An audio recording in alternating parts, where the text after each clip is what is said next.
Davos, c'est une station de ski suisse, assez huppée, plutôt chic et haut de gamme. Et le forum de Davos est un forum qui est organisé tous les hivers, puisqu'autant profiter de la station de sport d'hiver, qui est organisé tous les hivers depuis 1971, donc depuis 53 ans à présent, à Davos, et qui regroupe un certain nombre de grands patrons venant de partout sur la planète. Au fil du temps, le forum de Davos s'est étoffé et depuis une trentaine d'années, c'est véritablement un rendez-vous annuel incontournable de toutes les personnes d'influence de la planète qui viennent parler à ces grands patrons, que ce soit des politiques, que ce soit ce qu'on n'appelait pas à l'époque des influenceurs, mais qui le sont aujourd'hui devenus. Donc ça pouvait être des stars de ciné, on a souvent vu le chanteur de U2 intervenir, y compris des ONG. Alors on a beaucoup moins aujourd'hui de politique, on avait des politiques bien plus prestigieux au début des années 2000, c'est beaucoup moins couru par les politiques le forum de Davos, pour les raisons que l'on peut comprendre, hein, le fait qu'aller parler à un forum de riches dans une station de riches, c'est plus très politiquement correct. Il n'empêche que ça reste un rendez-vous extrêmement important et que c'est d'autant plus important aujourd'hui que les ONG ont été invitées et qu'elles y participent, donc on a véritablement un forum de débat et d'échange.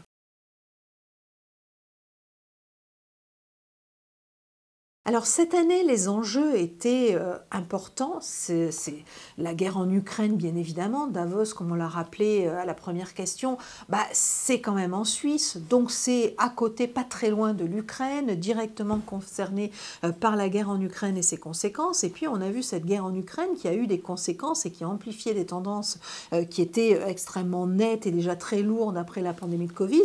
En plus, Davos, c'est le premier Davos en présentiel depuis la pandémie de Covid. Donc ça faisait 3 ans qu'il n'y avait pas eu de forum à Davos. Et bien évidemment, les personnes présentes sur place avaient énormément de choses à discuter. Alors on a l'impression, quand on regarde l'agenda, quand on regarde le planning, on a toujours l'impression « Ah tiens, on va traiter à Davos des inégalités ». Quand on lit le rapport, le forum de Davos, c'est aussi un think tank, le World Economic Forum. Et ce World Economic Forum, il publie un petit peu avant Davos, le Global Risk Report, un rapport sur les risques globaux. Et quand on lit ce rapport, qui sert de base en fait de discussion au forum de Davos, quand on lit ce rapport, on voit émerger des risques qu'on n'aurait pas imaginé émerger de la part de gens relativement favorisés, et puis surtout du milieu des affaires. C'est la question des inégalités, c'est la question la question sanitaire et la question de la santé publique, c'est la question environnementale. Donc on a vu émerger cette année un certain nombre de questions et de risques relativement étonnants et qui vont être traités à Davos. Alors si on regarde un petit peu en arrière, c'est pas si étonnant que ça.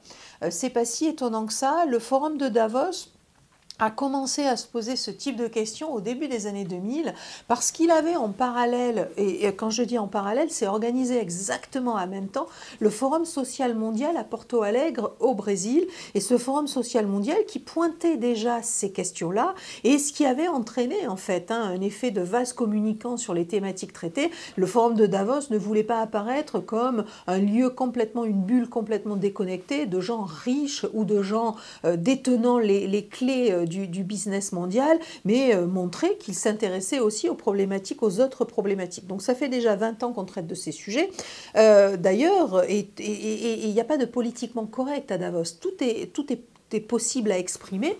On se souvient d'ailleurs de Nicolas Sarkozy qui a participé au forum de Davos en 2011 et qui expliquait que la mondialisation financière, c'était une maison de fous et qu'il fallait réguler ça très vite de la part d'un président français qui plus est de droite. C'est un discours qui avait quelque peu ému les acteurs financiers et industriels présents à Davos, qui lui avaient expliqué que réguler trop rapidement, ça pouvait présenter plus d'inconvénients que d'avantages. Donc on voit qu'on peut discuter de tout et que les sujets qui sont à l'agenda cette année ne sont pas tout à fait nouveaux. Alors la question qu'on pourrait se poser, c'est pourquoi depuis tout ce temps il ne s'est rien passé? Eh bien tout simplement parce que Davos, c'est une grande conférence. C'est un lieu où on échange, où on parle beaucoup, où on parle de tout, où on échange sur tout, mais où au fond on ne prend pas beaucoup de décisions et on n'avance pas tellement. Alors par contre, ce qui est certain, c'est que Davos a toujours été une conférence très au fait de l'actualité internationale, très au fait des grands sujets, et il est clair que cette année, il risque d'être fortement débattu, les sujets réglementaires, puisqu'il y a un certain nombre de régulations qui arrivent, qui vont rentrer en vigueur, et qui pour le coup poussent les entreprises à agir plus nettement pour lutter contre le changement climatique, pour réduire les inégalités, etc., etc.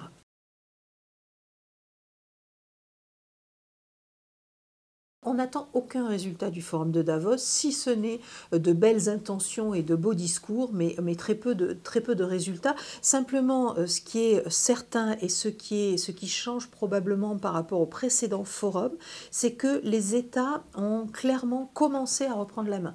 Et je dis volontairement commencer parce qu'on pourrait aller beaucoup plus loin. Sous la pression des ONG, qui sont d'ailleurs présentes à Davos, on a vu que la directrice internationale d'Oxfam était à Davos et intervenait dans un panel.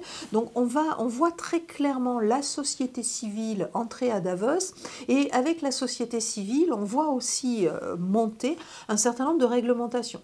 Alors c'est le cas des objectifs de neutralité carbone. Ce qui est intéressant, c'est que ces objectifs de neutralité carbone obligent les entreprises à avancer beaucoup plus vite dans la lutte contre le changement climatique et dans l'adaptation de leur activité au changement climatique.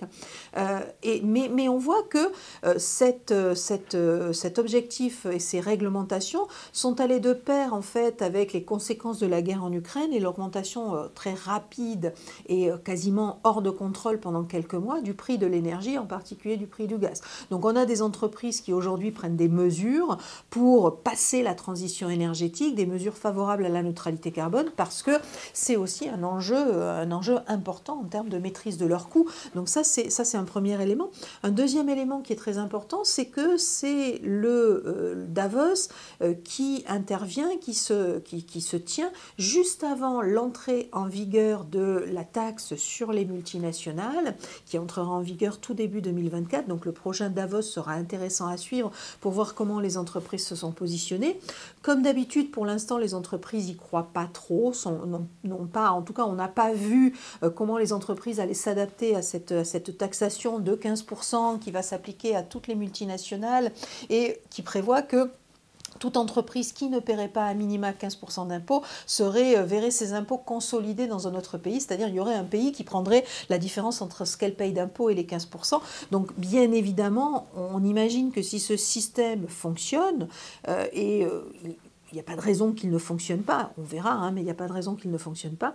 Il est bien évident que les entreprises vont être appelées à mettre plus au pot commun, à participer beaucoup plus à la redistribution, et ça, quelle que soit leur nationalité. Donc ça, c'est intéressant, parce que quand les entreprises vont comprendre ce mécanisme et vont comprendre qu'il se met vraiment en place, il y a un enjeu véritable pour ces entreprises à réfléchir où elles souhaitent payer des impôts, comment elles souhaitent payer ces impôts-là. Alors 15%, c'est pas grand-chose, mais c'est déjà un premier pas.